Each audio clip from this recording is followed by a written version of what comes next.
Hello, नमस्कार, सत श्री अकाल, आदाब and what's up. Welcome to Vishnu open classes. आज हम बहुत ही हॉट टॉपिक के बारे में बात करेंगे। आजकल आधी दुनिया भीषण गर्मी से परेशान है, जिसमें India, US, Canada, Europe, middle east ये सब शामिल हैं। इवन नोरा फतेही भी हाय गर्मी चिल्ला रही होंगी। तो क्या है ये, चलिए आगे जानते हैं। अभी रिसेंटली 1 जुलाई तक का रिकॉर्ड जो कहता है वो ये है कि 2021 का मैक्सिमम टेम्परेचर अब तक रिकॉर्ड किया गया है 53.2 डिग्री सेल्सियस। पाकिस्तान में एक जगह है जैकबाबाद, वहां पे 52.8 डिग्री सेल्सियस रिकॉर्ड किया गया है। तो चलिए जानते हैं कि क्या रीजंस हैं और क्या क्या है। अब तक यूएस में और कनाडा में दोनों मिला के 500 से भी ज्यादा डेथ्स हो चुकी हैं हीट वेव से, हीट स्ट्रोक से। ये इतना इंपॉर्टेंट टॉपिक है हमारे लिए जानने का। फिर केमिकल थोड़े से टेक्निकल टर्म्स हैं जैसे कि हीट डोम, हीट वेव, इन सबको भी जानना है। चलिए आगे बढ़ते हैं।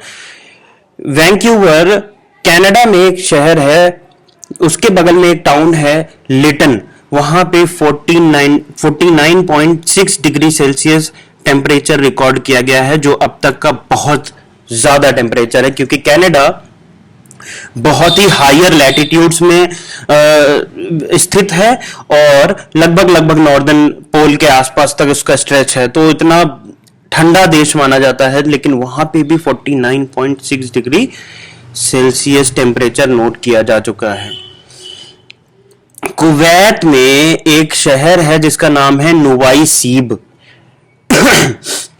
53.2 डिग्री सेल्सियस, 53.2 डिग्री सेल्सियस 1 जुलाई 2021 तक का डेटा है ये, और इतना टेम्परेचर यहां पे रिकॉर्ड किया जा चुका है। पाकिस्तान में जैकबाबाद में 52 डिग्री सेल्सियस है। तो ये सब एक्सट्रीम्स हैं।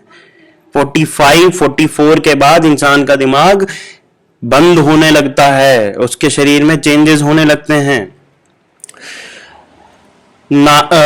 चलिए, स्टीवनसन स्क्रीन एक ऐसा इंस्ट्रूमेंट है जो लगभग 1.5 से 2 मीटर की ऊंचाई पर पृथ्वी के सरफेस पे रखा जाता है, और उसमें कई सारे और भी इंस्ट्रूमेंट्स होते हैं जिसमें प्लैटिनम रेजिस्टेंस थर्मोमीटर लगाया जाता है, और इसकी मदद से हम दुनिया में मौसम के टेम्परेचर्स को नापते हैं। अब आगे बढ़ते हैं। नासा का एक डिपार्टमेंट है जिसका नाम है Goddard Institute for Space Sciences, GISS। ये एक रिपोर्ट में कहता है कि लगातार 7 साल से गर्मी बढ़ती जा रही है और रिकॉर्ड्स बढ़ते जा रहे हैं। तो ये रिकॉर्ड्स हर साल बनते रहेंगे। आपको रिकॉर्ड्स पे बात करने की जरूरत नहीं है, आप रिकॉर्ड्स भूल जाइए। लेकिन आपको बात कहां करनी है कि ह्यूमन का इंपैक्ट क्या है।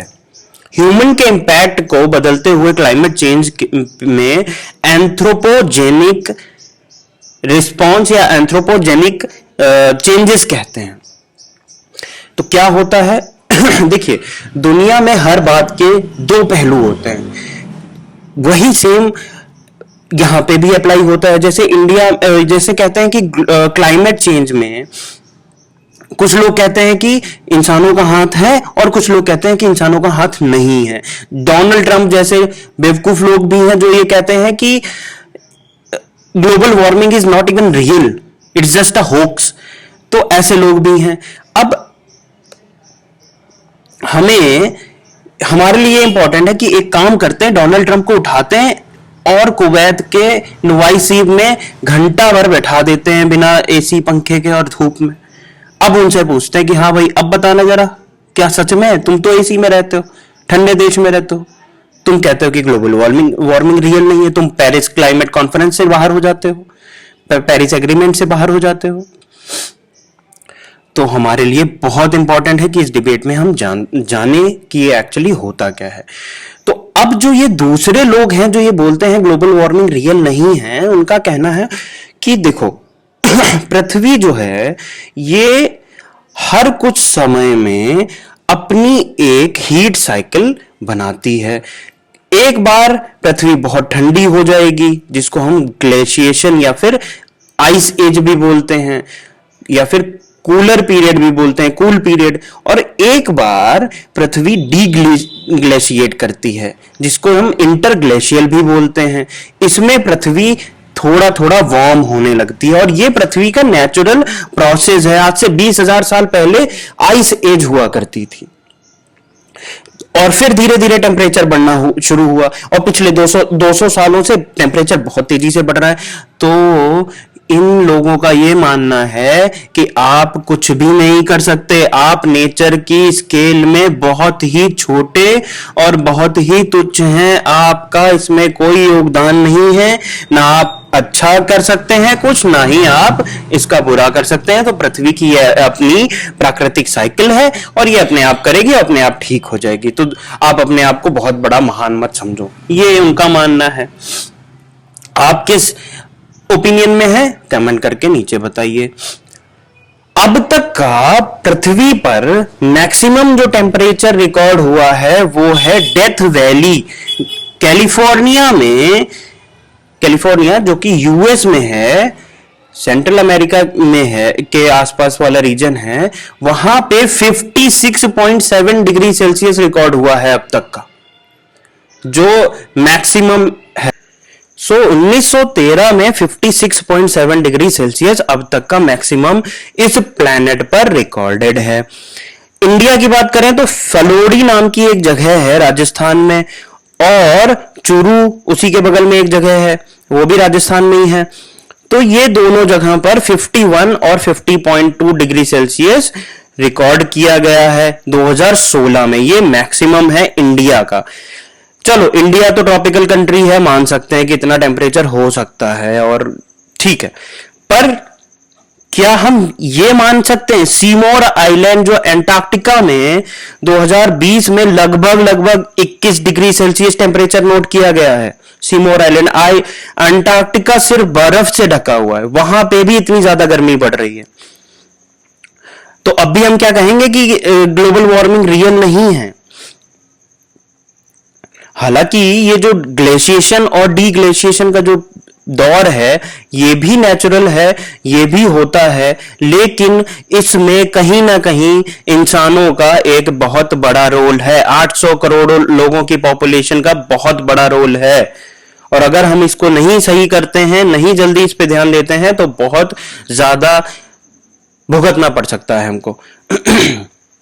चलिए एक छोटा सा फैक्ट ये जान लेते हैं कि यूएस जो है फ़ारेनहाइट स्केल यूज करता है ऑफिशियली, और बाकी सारे देश, ज्यादातर देश जो हैं वो सेल्सियस यूज करते हैं। चलिए आगे बढ़ते हैं। फिर आते हैं कि हीट वेव एक्चुअली होता क्या है। हीट वेव को हम ग्रीष्म लहर भी बोलते हैं हिंदी में, और नेशनल डिजास्टर मैनेजमेंट अथॉरिटी के अकॉर्डिंग ऐसा असामान्य तापमान अगर मार्च से लेके जुलाई तक किसी एक पर्टिकुलर प्लेस पर 4 से 5 से 6 दिन लगातार बढ़ा रहे, तो उसको हम हीट वेव बोल सकते हैं। तो मान लो क्राइटेरिया क्या है कि अगर मान लो आपके यहां मैक्सिमम टेम्परेचर जो है वो जाता था 40 डिग्री सेल्सियस, पर 3 से 5 दिन हो गए और वो 45, 46 डिग्री जा रहा है, तो आप उसको हीट वेव का दर्जा दे सकते हैं। अगर वो 7 डिग्री सेल्सियस बढ़ रहा है और 7 से भी ज्यादा जा रहा है, 48 जा रहा है, 49 जा रहा है, तो वो सीवियर हीट वेव है, सीवियर हीट वेव है। तो और ज्यादा बचने की हमको जरूरत है। जनरली अगर प्लेन्स में 40 डिग्री सेल्सियस जा रहा है, हिल्स में 30 डिग्री सेल्सियस जा रहा है, तो हम इसको हीट वेव का दर्जा नहीं देंगे। हमारी बॉडी पे बहुत बुरी तरह से असर करती है ये हीट वेव। तो होता क्या है, जैसे मान लो अगर आप हीट एग्जॉशन हो गया, आपको बहुत बुरी तरह से थकान हो गई, तो आपकी बॉडी से बहुत ज्यादा मात्रा में स्वेटिंग हो सकती है स्किन के थ्रू। अब जब स्वेटिंग होगी तो बहुत सारे सॉल्ट्स भी निकल के आ जाएंगे बाहर वाटर के साथ, तो हमें डिहाइड्रेशन फील होगा, और डिहाइड्रेशन जब होगा तो सारे सॉल्ट्स आपकी बॉडी से चले जाएंगे। अब लेग्स में आपको क्रैम्प्स यानी आपको ऐंठन हो सकती है, जॉइंट्स में, आपके हाथों के जॉइंट्स में ऐंठन सी महसूस होगी अगर आपको हीट वेव इफेक्ट कर रही है। और अगर आप ब्रेन की बात करें तो ब्रेन में ब्लड ब्रेन बैरियर एक होता है। उसमें क्या होता है, ब्लड का जो भी सॉल्यूट है और जो ब्रेन का फ्लूइड है, इसको एक बैरियर से रोका गया है, एक सेल्स की एक बाउंड्री से। जब टेम्परेचर बहुत ज्यादा होता है तो ये बैरियर टूट जाता है, जिसके कारण आप इवन कोमा में और आपको ब्रेन से रिलेटेड बहुत सारी समस्याएं हो सकती हैं। आपकी बॉडी में सूजन आ सकती है, जिसको हम एडर्ना बोलते हैं साइंटिफिक टर्म में। आप बेहोश हो के गिर सकते हैं, सिंकोपिंग बोलते हैं हम उसको, फेंट हो सकते हैं आप अगर बहुत ज्यादा हीट स्ट्रोक लग जाए। अगर आपकी बॉडी का टेम्परेचर 40 डिग्री सेल्सियस से ऊपर पहुंच गया तो इवन कोमा और दौरे जैसी समस्याओं से गुजरना पड़ सकता है। कोमा में भी जा सकता है इंसान, दौरे पड़ सकते हैं उसको। और अगर आपको, ऑब्वियस सी बात है कि आपका स्टमक भी टेम्परेचर मेंटेन नहीं कर पाएगा तो आपको वॉमिट और नोजिया जैसी सिम्टम्स आएंगे। हीट आइलैंड क्या होता है? कई बार बाइक से निकलते टाइम आपने महसूस किया होगा कि अगर आप शहर छोड़कर जा रहे हैं गांव वाले रीजन की ओर, तो अचानक से आपको एक ठंडी हवा का झोंका सा लगता है। आपको ऐसा लगता है किसी एक बबल से निकल के बाहर एक ठंडे बबल में जा रहे हो आप। आपने टेम्परेचर ग्रेडियंट महसूस करा है। इस शहरों के चारों ओर जो हाई टेम्परेचर का एक बबल बन जाता है, एक पॉकेट बन जाती है, इसको हम हीट आइलैंड बोलते हैं। तो शहरों में होता क्या है, हमने कंक्रीट के जंगल बना दिए, बड़ी बड़ी बिल्डिंगें बना दी, रोड्स बना दिए, मॉल्स बना दिए, हॉस्पिटल्स बना दिए। तो ये सब क्या करता है, बहुत ज्यादा हीट को अब्जॉर्ब करता है और बहुत ज्यादा री एमिट भी करता है, जिसके कारण शहरों में हर समय हीट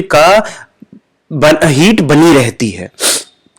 और अब आपने पेड़ काट दिए हैं, वो पेड़ जो ट्रांसपिरेशन के थ्रू थोड़ा बहुत मॉइस्चर रिलीज कर सकते थे, वो भी नहीं कर पा रहे हैं। आपने पानी का कोई स्टोरेज नहीं रखा है तो इवापोरेशन नहीं हो पा रहा है, मॉइस्चर भी नहीं बन पा रहा है, वाटर वेपर नहीं बन पा रहा है। तो एक ये कारण है। जबकि अगर हम कंपेयर करें रूरल एरियाज से, तो रूरल एरियाज में क्या होता है, वहां पे खूब सारी ग्रीनरी होती है, पेड़ पौधे होते हैं, तो वो लेस हीट एब्जॉर्ब करते हैं पहली बात, और फिर लेस ही रिलीज भी करेंगे।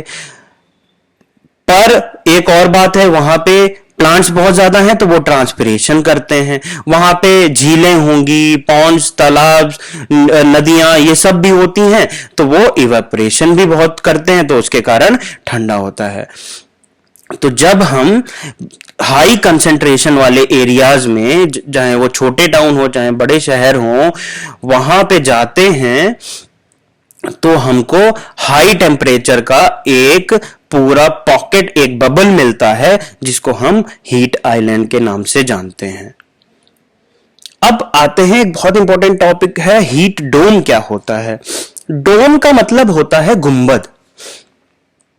तो एक एग्जांपल सोचो, जैसे पानी की टंकी जो छत पे रखी रहती है, तो वो पानी की टंकी धीरे धीरे धीरे गर्म होती रहती है, पानी उसके अंदर गर्म होता रहता है, और पानी गर्म होता जाएगा तो वो मॉइस्चर भी बनाता जाएगा। अब मॉइस्चर बाहर नहीं निकल पा रहा है, क्यों? क्योंकि पानी की टंकी के ऊपर एक ढक्कन, एक लिड लगा हुआ है।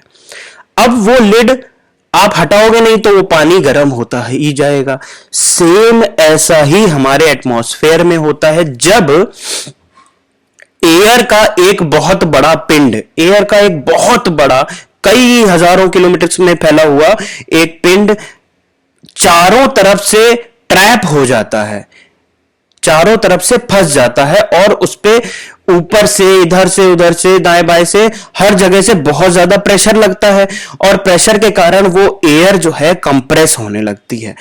और जब एयर कंप्रेस होगी तो वो और ज्यादा गर्म हो जाएगी, और वो एयर इधर उधर निकल नहीं पा रही है, किसी और जगह पे जा नहीं पा रही है, एक ही जगह फंस गई है, ट्रैप हो गई है बेचारी।